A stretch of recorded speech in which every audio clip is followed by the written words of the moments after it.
we need to find those real product gangsters. So it's easy for you to call yourself a product gangster, but you're doing it for an American company.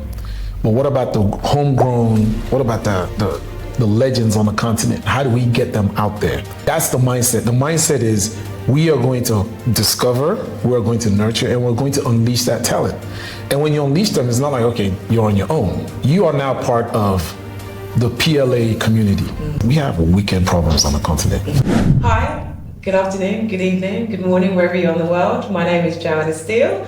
I'm at the Inspire Africa conference, and I have Chidi Afulezi with me today. And yes, so we're day one of the Inspire Africa conference. Yes. The second annual Inspire Africa conference. Tell us a bit more about your experience so far. How's it been? It's been great. You know, I've had the pleasure of also helping to organize it. Even though this is, you know, there's an operations team that managed it, but I helped put some pieces together. So to see it come to fruition, it's always a great experience. You know, to kind of see people on stage enjoying the content that you put together. It's been amazing, and the community is just buzzing. Yes. And I think that's the key, is the enthusiasm and just the energy around product that folks bring into the room. They're not distracted, they're not busy looking at their phones, they are paying full attention. 100%. And let me tell you, that is, as an event organizer, as a speaker, even as an attendee, that's always special when people are fully checked in. Yes. 100%. Yes. Brilliant. And tell us a bit more. So obviously you've just come off stage, you've just done a speech around nurturing product talent. Tell us a bit more about kind of what you spoke about in that session. Yeah, so one of the main challenges we have on the continent when it comes to product talent, the biggest challenge is that you can't really tell true product talent, like folks who are really great at it, from those who are not. And that's a problem, okay? In this day and age where there's information overload, it's very easy for me to just spout something that Chidi said or something I learned from, you know, Joanna. It's just so easy, right? So what we want to emphasize is we need to find those real product gangsters, right? The folks who are so, they believe in this stuff. I use the language of the religion of product management. And we need those believers, right? There's many of them out there. We need to find them and nurture them and give them the space and also the opportunities to really do their thing. If you go across the globe and you go to conferences, you don't see African talent. And if you do see African talent, it's people like myself who are diaspora Africans. So we've had to, you know, you have the opportunity to work at YouTube or CNN or Google. So it's easy for you to call yourself a product gangster, but you're doing it for an American company. But what about the homegrown, what about the legends on the continent? How do we get them out there? And that's what this conversation is about. Brilliant. I love that. I absolutely love that. And so tell us a bit more about, obviously you've got the Product Leadership Accelerator, right? Yes. And how you're therefore amplifying those people within the product ecosystem here through that accelerator. What's that going to do in terms of, you know, putting those people on the map or giving them the support that they need to help build the kind of products on the continent? I've been thinking about this for a while. This has actually been a dream of mine. So if you go to Google, they started a program called the Associate Product Management Program. So if you're a college student and you're graduating, or even if you're a junior, you can enter the program. Google will actually put you through a product management program that turns you into one of their product managers. And some of the biggest product people who have come out of Silicon Valley came through that program. Right.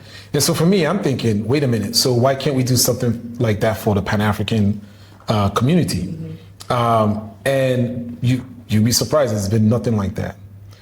And then the model is the same way that you put together Y Combinator or Techstars, any of those accelerators for companies, for startups. Why not do that for talent? So, you know, that's the mindset. The mindset is we are going to discover, we're going to nurture, and we're going to unleash that talent.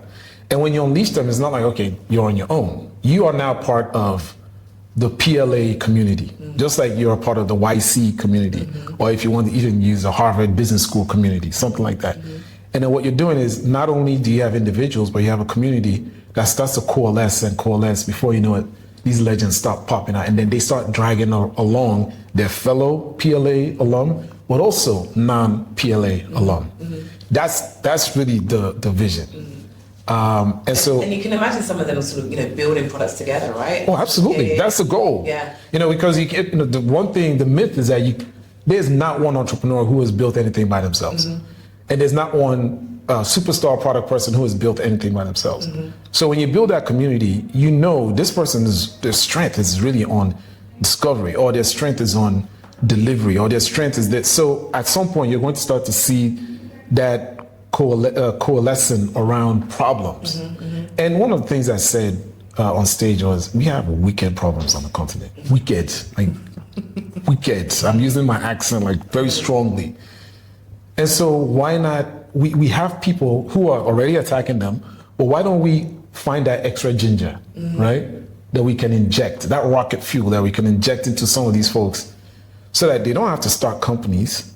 They can go join a company and help solve those problems. They can go to the public sector and solve those problems. They can go to nonprofits and solve these problems, right? Imagine when you see that mix, right, across the continent. We believe this is something that will be special. Sure. Brilliant. I think it's amazing. When do we have a date? Sort of when?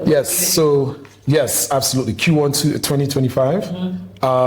We are looking for people to help us, right, financially. This is not a cheap endeavor. And one of the things that we're trying to do, we also want to make sure that it's not we produce and then the company come in and just take them and then use them. We want companies to be subscribers. You have to subscribe to the program. It's almost like you pay a fee to be part of it, so that if folks are rotating to your program, through your program, or your company, then you are invested. So it's not like, oh, you know what, PLA gave me an intern, or not an intern, they gave me an employee, and we don't know what to do with that person. No, you subscribe, so that way when this person comes into your company, you know that you've put some money into them, and they are an important part of your equation. And they're going to consistently get, you talked about continuous learning, right? That's a conversation that's coming. That becomes also part of their continuous learning experience. And actually, how do you foster that culture of sort of continuous learning and innovation within your product teams? You've talked about how the accelerator will do that and the companies will subscribe, but sort of outside of that, how would you say you foster a culture of continuous learning and innovation within product teams? Particularly, you mentioned having potentially product talent that is good, product talent that's not so good, and sometimes it's hard to decipher between the two. So, is it a case, how do you foster learning? So this is, it's a tough subject, but it's simple. So it's tough, but it's simple, right? The thing about doing products, solving problems, that these problems, they mutate. They find ways to grow limbs here, and so that requires curiosity. In product management, we call it continuous discovery. You have to be in continuous discovery mode. You haven't solved you think you've solved the problem until you go and talk to the customers, or you go and do some observations, and you find out, oh, wait a minute, either the problem has mutated or evolved, or another problem has shown up because of that. Because of that, yeah. So what you need to do is be curious, continuously digging into what's going on out there, and competition, right? In order to know who's coming after you, right? Because there's always, you solve a problem, everybody now wants to do the same thing. If you see the fintech industry in Nigeria, right? You have Flutterwave, and next thing everybody wants to, Paga, Paystack, everybody wants to be a fintech company. So the way we do it as a leader is not just I'm sending my product leaders to a conference like this one or master classes. No, there are product people you should be following, reading, listening to. There are product communities in your city that you should be a part of, right? You should make sure that you are trying to figure out, okay, what's coming, right? Where is the ball going, as opposed to where the ball is? You should need to know both, right? And understand the gaps between the two. So there's continuous discovery, curiosity. One of the ways I know a good product manager is how curious you are. Like, what kind of questions are you asking me? Not how good is my job, or what kind of company is this? If somebody who's asking me, excuse me, you see that product that you guys launched that didn't do well, I'm curious, why did it fail? And I have some thoughts about that, right? So you're looking for those kinds of people, and you want to bring them into your organization so that they create a learning culture, right? But do you feel, or how do you feel that can work within the African market, right? So I spoke to Missy Cargo earlier, and she mentioned that obviously culturally Africans we aren't able to and even through the educational system and how we learn, it's difficult for us to say no or to question things. It's not kind of within our sort of DNA really. And how can you, I suppose, unlearn that? Yeah, actually that word unlearn is such a key word. And Missy is one of I coach her. She's one of my CPOs that I coach, and that's what we say. I've said to her, look, you have these things that you do, you're gonna have to get rid of that, right? So that's the other piece. Get coaches. So Michael Jordan did not win a title without Phil Jackson, and I use that example because that's the first one that came to my head, right?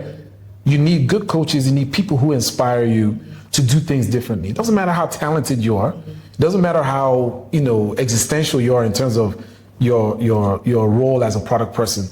At the end of the day, you need to be around people who will push you to do stuff that you normally wouldn't do, right? And that's what we need in Africa. That's why we talk about the PLAs of the world. That's why people like myself are coaching teams. We're coaching leaders. We're saying, when somebody comes to you and says, we need to do something different, don't dismiss them, right? Bring them into the room and make sure that they are not right. You notice I didn't say that they are wrong. I said that they are not right. Because if they are right and you ignored it, then you've killed their spirit.